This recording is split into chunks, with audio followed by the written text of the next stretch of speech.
All right, good afternoon. Um, I will start off with a statement on the UN Relief and Works Agency for Palestine Refugees in the Near East, otherwise known as UNRWA. The Secretary General is grateful for the generous pledges of approximately 100 million US dollars that were made at the extraordinary ministerial conference entitled Preserving Dignity and Sharing Responsibility, Mobilizing Collective Action for UNRWA. That conference, as you know, was held in Rome on March 15th. That meeting was an exceptional demonstration of high-level support for UNRWA's mandate and a recognition of the continued necessity of its work in support of over 5 million Palestine refugees. Almost 20 donors pledged additional contributions, including Qatar, Norway, Turkey, Canada, India, Switzerland, and many others. The pledges made in Rome represent an important first step, yet a lot of work remains to fully close the critical shortfall. The Secretary General encourages all member states and the private sector to provide support to UNRWA in order to close the still critical funding shortfall. He reiterates that the services provided by UNRWA to Palestine refugees are essential and contribute to bringing stability to the region. Turning to Syria, we continue to support evacuees in collective shelters in rural Damascus. As of March 22nd, an estimated 66,000 evacuees from eastern Ghouta were being hosted in these collective shelters. As we've been informing you, most of these shelters do not have the capacity or the infrastructure to accommodate the large number of people that are currently arriving. Though the UN is not in charge of the management of these shelters, it has, together with its partners, mobilized a rapid response with non-food items, food, shelter items, water, sanitation and hygiene, health, nutrition, and protection assistance being provided to those in need through our partners at the Syrian Arab Red Crescent. Also yesterday, airstrikes on the main market town of Harim near the Syrian-Turkish border reportedly caused the deaths of dozens of civilians and injured many more. The UN continues to call on all parties to the conflict to protect civilians and civilian infrastructure as required by international humanitarian law and human rights law. Back here, the Security Council heard a briefing today from the Emergency Relief Coordinator, Mark Lowcock, as well as the Executive Director of the World Food Program, David Beasley, who spoke by video conference on behalf of the Rome-based food agencies. Mr. Lowcock told the Council that it is possible to eradicate famine from human condition within our lifetime. He noted that the remaining risk of famines and hunger is now concentrated in a relatively small number of countries affected by large-scale, severe, and protracted conflicts. The behavior of combatants in these contexts is often atrocious, he stressed, with warring parties that continue to damage and destroy water systems, farms, livestock, and markets while forcing mass displacement. Mr. Lowcock said the Security Council had the means to investigate violations of international humanitarian law. There are no humanitarian solutions to conflict. It is peace and political solutions that will disrupt the vicious cycle of conflict and hunger. For his part, Mr. Beasley stressed that the number of people who are acutely hungry in the world has increased by 55% in just the last 2 years to reach 124 million. He stressed that the link between hunger and conflict is as strong as it is destructive. If you don't know where your child's next meal is coming from, you may be forced to make impossible choices, he said. He noted that each 1% rise in the rate of hunger is matched by a 2% increase in migration. Mr. Beasley also said the price tag of programs to tackle the root causes of hunger is far cheaper than the cost of current conflict cycle. The World Food Program could save $1 billion next year if all armed groups respected international humanitarian law, he explained. He also stressed that ending wars is not enough. We need to help war-torn people rebuild their communities in the long term. And our OCHA colleagues tell us that humanitarian operations have now resumed in RANN town in Nigeria's Borno state, and that resumption took place on March 19th, following several security assessments by the United Nations and non-governmental organizations. However, UN aid workers have not yet been authorized to stay overnight in RANN, and daily operations are expected to continue until security conditions are met by the Nigerian authorities. The UN and its partners are providing life-saving emergency assistance in RANN, including food, shelter, medicine to over 8,000 women and children and men among the 55,000 internally displaced people. The World Food Programme is planning to distribute food to at least 61,000 people this month. Pre-positioning of food is also key ahead of rainy season, which starts in June, cutting off access to RANN. Following the resumption of humanitarian activities in RANN, camp management and displacement, tracking activities for impacted people have resumed, in addition to medical services. The Deputy Secretary General wrapped up her visit to Liberia today. Prior to leaving, she visited a UN-supported fisheries project that provides employment for women, and she also participated in a ceremony marking the handover of UNMIL radio to the Economic Community of West African States, otherwise known as ECOWAS. Mina Mohammed also spoke at a high-level meeting to initiate the design of the National Development Agenda 2018-2024, also known as the Liberian Moment. She said at yesterday's National Reconciliation Conference, Liberians from all over the country renewed their commitment to sustaining peace, but she said we'll only build peace by addressing the root cause of conflict. Liberia has come a long way, but let us be clear-sighted. We still have very serious challenges to surmount, she added. Ms. Mohammed also commended the government's leadership in formulating its ambitious pro-poor vision, in which all Liberians have access to basic goods and services. Resources are carefully managed to contribute to the development of people, infrastructure, and institutions. To achieve this, she said, there are 5 key principles that must underpin Liberia's national development plan: inclusive national ownership, eliminating poverty, ending dependency on aid, partnership based on transparency and mutual respect, and for development, financing needs to be predictable and sustainable. This afternoon, the Secretary General will be speaking of the Turtle Bay Security Roundtable of the Japan Society at 3 p.m., and he is expected to tell them that the advances of the 4th Industrial Revolution, including those brought on by a combination of computing power, robotics, big data, and artificial intelligence, have generated revolutions in healthcare, transport, and manufacturing. He is convinced that these new capacities can help us lift millions of people out of poverty, achieve the Sustainable Development Goals, and enable developing countries to leapfrog into a better future. However, the Secretary General will warn, together with these clear benefits, there are also clear risks. The new technologies pose unforeseen challenges to regional global stability. The democratization of many of these technologies also means that non-state actors, including terror groups, could acquire them. If you're interested in walking over to the Japan Society and attending the speech, please contact Matthias in my office, and he'll let you know how to do that. Today is the World Meteorological Day.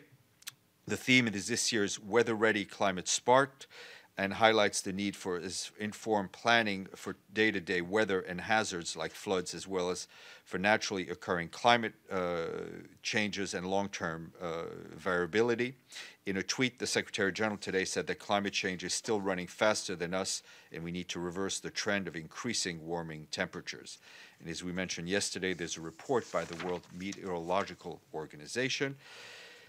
Couple of days to flag over the weekend. We'll be observing World Tuberculosis Day within the theme Wanted Leaders for a TB-Free World. Saturday is also International Day for the Right to the Truth Concerning Gross Human Rights Violations and for the Dignity of Victims. And on Sunday, we'll observe the International Day of Solidarity with Detained and Missing Staff Members and the International Day of Remembrance of Victims of Slavery and the Transatlantic Slave Trade. And there'll be an event at headquarters to commemorate that very day. Khalas, indeed. Mr. President. Hi, Steph. On the DRC, do you have anything on the reports that we're seeing about 8 decomposing bodies being found in the Ituri Jungu area by UN peacekeepers attached to MONUSCO? No, have not. We've seen those reports. I know the mission on the ground is looking into them, and I hope to have something a bit later as soon as they report back to us. We're seeing a spike, though, in the DRC in inter-ethnic conflict. How is that changing the posture of peacekeeping in the country? I think under the increased violence that we've seen, which has led to mass displacement of people, whether towards Uganda or in the south, towards the bordering countries in the south, is yet another sign of the challenges that Congolese people face every day. The UN mission is there to help and support the people in as much as we can. and try to bring peace to a country that is under constant challenge. Can I ask one more? Yes, you may. On the DRC, the relationship between South Africa and the United Nations as it relates to investigations regarding sexual abuse and exploitation. There seem to be conflicting reports emerging from the South Africans, coming from the United Nations. What is the relationship? Have they sent investigators? Are they cooperating? Please provide clarity. Yes, no, I think the South African Defense Forces have a team of investigators on site, which they had dispatched following the allegations of sexual exploitation and abuse in February. The South Africans have informed us that that team is now remaining in place. So the national investigative officers have now taken up looking into these latest allegations, and that's well within the 5-day timeline that we request for a response. So that is moving. There is, I think, some confusion about national investigations and joint investigations. The joint investigations between any troop contributing country and OIOS is a different process from a national investigation. A joint investigation was recommended but is not required. The member state, in this case South Africa, has been communicating and coordinating with the United Nations on these matters. Same topic. Yes, sir. I think that's exactly what I'd asked you yesterday, was for an update on how the UN and South Africa were working together. Then we're providing it today. Okay. I have another question on the same topic. The spokesman of the South Africa National Defense Forces has said that they are not suspending anyone until it's proved that they're guilty. He said, it's very difficult if you're investigating something. You just suspend someone at the moment. The SNDF is busy investigating to find out whether the allegations are correct before we can suspend anyone. And I thought, like I've heard in other cases, the UN, what's the UN's response to this? I thought that people were, if there was enough evidence to put it on your website and say we're beginning this investigation, that people were generally, maybe with pay, but suspended. Well, I think first of all, as you know, the United Nations has no direct authority over disciplinary matters involving uniformed troops. That's the responsibility of the troop contributing or the police contributing country. We are happy that the South African Defense Forces are started their own investigation well under the 5-day limit that we have put in place. We hope that the investigation will be concluded quickly, and if the charges are proven, that those who are responsible will face justice. But I mean, how, for example, you've made much here of in South Sudan the pulling out of the Ghanaian police force out of WOW, given allegations. Is this a best practice to say openly we're paying? Look, I'm not going to. What is important for us is that the investigation be done thoroughly and quickly. What we did in South Sudan under the police force was a decision to remove an entire unit from a place where the SRSG thought it was high risk.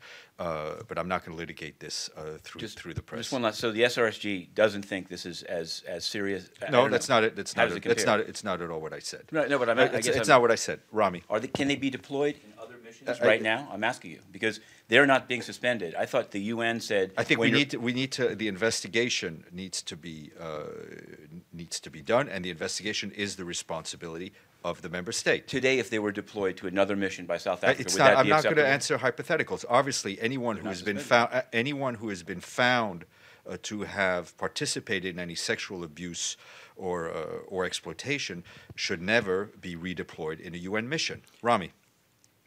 Thanks, Steph. Do you have a breakdown or any additional information on what specific countries contributed to UNRWA during the pledging conference in Rome? Yes, about 20 donors pledged additional contributions to UNRWA because there was the issue of the speeding up existing contribution and new contributions. And I think first and foremost, the Emir of the Qatar pledged $50 million in new contributions, for which the Secretary General and UNRWA obviously is very thankful for. In addition, Norway pledged $13.6 million, Turkey $10 million, and a doubling of their food aid. Canada $7.7 million, India $5 million, and Switzerland $4.2 million. Masoud, and then Abdelhamid. Thank you, Stéphane. On this international outcry over the Palestinian girl, incarcerated by the Israeli authorities, and consequently also it brings up the issue of more than 200 Palestinian children still in custody of Israelis, and they do not want to bring them to So what is the question, So the question is, has the United Nations had any talks with the Israeli authority to release these? We've taken note of the case involving Ahed Tamimi, who, as you know, was sentenced on reduced charges following a plea bargain. She has been detained on remand for 3 months since her arrest in December. The UN Human Rights Office continues to be concerned by Israeli practices of detaining children, most of them on remand, and that is before and during the trial. According to international human rights law, the detention of children should be a measure of last resort and the shortest time possible. I will leave it. Has the United Nations had any latest conversation? It's an issue. It's an issue that has repeatedly come up. Abdelhamid. Thank you. The UN found Israel guilty of targeting UNRWA school in Gaza during the 2014 war, and they asked for compensation. In light of the letter received from the permanent representative of Israel, would you expect Israel to cooperate and pay the damages? I think they've been I don't have the 2014 details off the top of my head, but there were discussions had between the United Nations and the Israeli government on that issue. My other question, if you have the time and date of the meeting of the Saudi Crown Prince with it's early next week. We'll share those details when we can. Ben. Thank you. Just to follow up on the Israelis being asked to pay a fine or compensation, was there also a letter going out to Hamas about the damage that was caused by them, as the Israeli ambassador had? I haven't seen the letter you're referring to. So let me take a look at it and see what and let me see what I can get about it. Yes, in the back, and then Joe. Yes. According to media reports, a White House official stated that H.R. McMaster and President Trump had been discussing McMaster's resignation for some time. We know that H.R. McMaster met with the Secretary General on 12 March.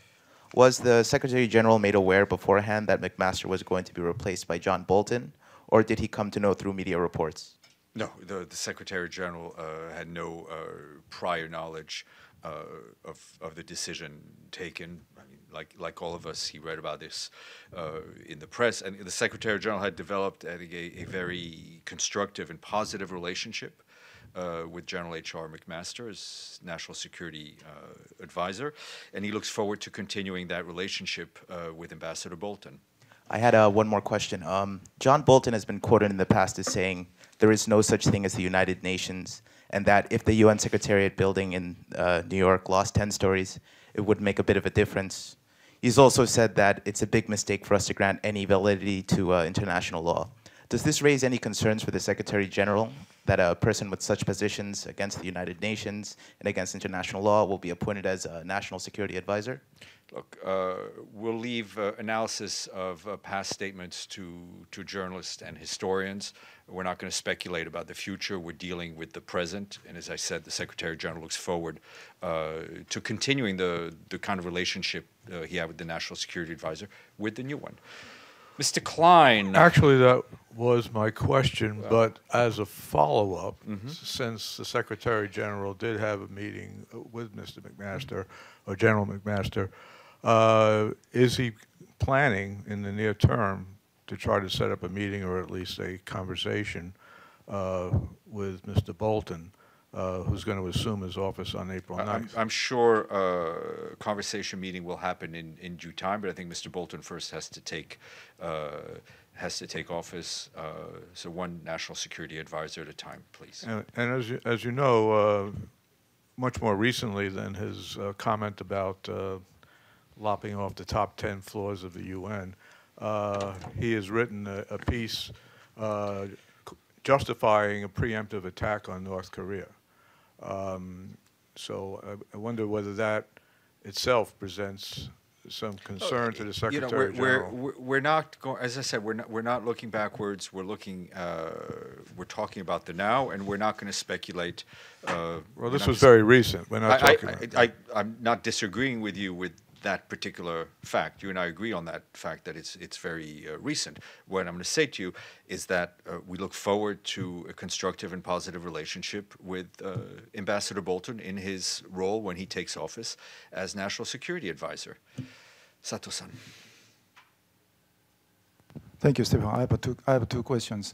One is Turtle Bay seminar that you announced, and what's the UN's position about the negative aspect of the using such a new technology? For example, the killer robot or some drone. Yeah, I think is there any, first of all, I would encourage you to go listen to the Secretary General, because I think he will touch upon these issues. I think his point is that there is a fourth, what people have been referring to as a fourth industrial revolution, with technology developing at a pace that none of us, maybe some of us obviously, but most of us could not have imagined. It's creating all sorts of new challenges, both negative, which we see even in recent days about the protection of data, about the use of artificial intelligence for nefarious means, but also very much for positive gain, advances in healthcare and technology that makes our lives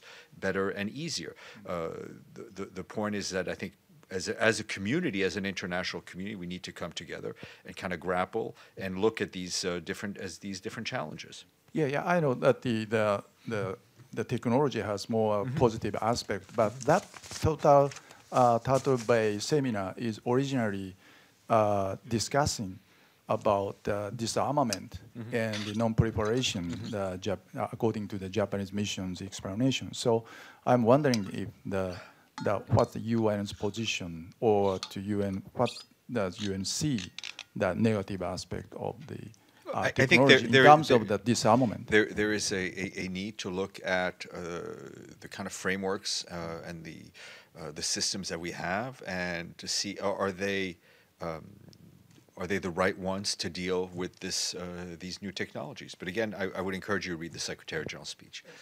Yeah, sure. Yes, Myanmar, do you have any update on the Myanmar situation, especially any prospect for the cooperation between the UN and the Myanmar government? No, I know that there's been a question I was asked to my colleague about the envoy, the discussions for the naming of an envoy as requested by the General Assembly is continuing.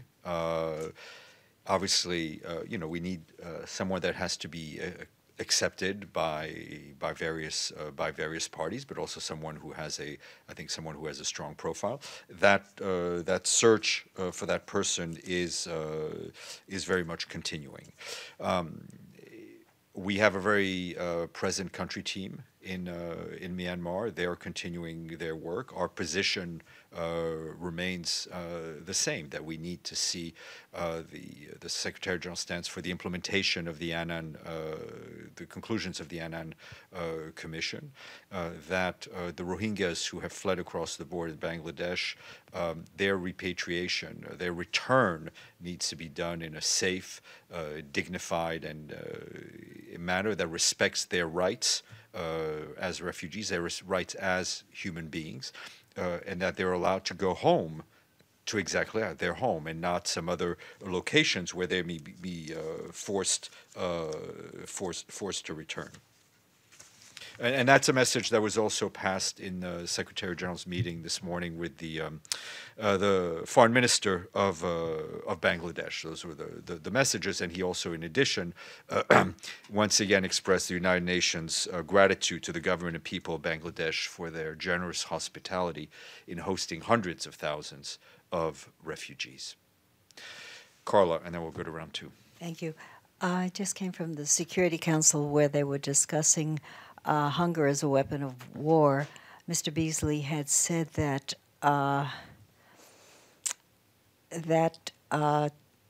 in very poor families where hunger was there was no way they could deal with it. People were starving, that they were accessible for recruitment by terrorist groups. And Sigrid Haag said that hunger in many cases is man-made, and it's got to stop. And this is Carla, with respect, what is the question? Because it's exactly what I just said. So yeah, the question is, on the one hand, the Security Council is raising this. On the other hand, the sanctions that are being imposed by the Security Council, in the case of Iraq, it caused hunger that led to the deaths of 500,000 children. I'm sorry, Carla. It's Friday, and what is the question? The question is, there's a great deal of hypocrisy on the one hand, saying that hunger is being inflicted for political... Carla, I beg you, please, a question. It's Friday. I'm tired. What is the question? All right. How can the Security Council impose sanctions when they are opposed to the consequences? I think that's a question you need to ask Security Council members. It's not a question for the Secretary General's spokesperson to answer. The Secretary General has, in the past, commented on the use of sanctions. He has called for sanctions to be just one tool, not a blunt tool, but a targeted tool. And I think, and I will put my foot into analysis mode here, but I think you've seen over the last 20 years very much a change in how sanctions have been used, from more blunt to more targeted. Mr. Lee. Sure. Here are some questions for the spokesman for the Secretary General that hopefully can be answered today. One is, has the Secretary General spoken with Mr. Sidibe of UNAIDS following the publication of his essentially threats to staff? No, I don't believe there were threats to staff, and I'm not aware of a phone call. I ask this because there's a number of whistleblowers within UNAIDS that are coming forward. I think that the Secretary General's message to Mr. Sidibe, to all the heads of agencies, is that you need to be forceful and you need to be tackling the issue of harassment, of abuse of power head on, and to ensure that in all your agencies there is the space for people to come forward without any fear of retaliation. That's the message. Relatedly, has the Secretariat and agencies, but Secretariat as well, received inquiries by a donor group known as MOPAN to disclose, it's the multilateral, I could look up the whole acronym, it's Norway's the chair of it right now, to disclose the number of harassment complaints and the actions taken? I'm asking you that. I'm not aware, but I also know that every year we put out a report which outlines crimes committed and actions taken. The other one I wanted to ask you is, at the stakeout yesterday, the ambassador, the permanent representative of Nigeria, Tijani Mohammed Bande, I asked him about these 47 people that were sent back to Cameroon, that UNHCR has said were sent back and criticized. He said he doesn't have any information on it. I'm wondering, given that the Deputy Secretary General is going to be in Abuja, is this one of the issues that she's going to try to get an answer to? She had raised it with various officials in the past. Well, but now the government is saying they don't know. I'm not aware that she plans to raise it, but basically this is the definition of disappear, I will let you know. Ben. Yeah, just going back to the appointment of Bolton, if memory serves me correct, you were here during some of that time, so you've obviously had met with him and advised about him to your bosses. What can you tell us about that, and what would you be telling the Secretary General of what to expect? I'm the spokesman for the Secretary General, not the spokesman for the spokesman. So, but what could you? It's not. The Secretary General has met Mr. Bolton in the past in his capacity as High Commissioner for Refugees. He doesn't need me for any specific analysis. I wanted to ask you about UN procurement. Go ahead, Ben. No, he's done. Oh, Ben's done. Okay. I was going to say, is he going to move down to the 28th floor? But that's funny. Yeah. On UN procurement, I wanted to ask you something. It seems like there's a contract for the drones, or whether aerial unmanned systems. Unmanned. And there was a declared winner, and somehow the winner, the low bidder, is now being told that they're not getting the contract, and that Mr. Davgopoli of UN Procurement seeks to do sole source negotiation with people that had higher bids. I wonder if you can get a statement from them what the status of that I'll see what that is. Okay, enjoy your weekend.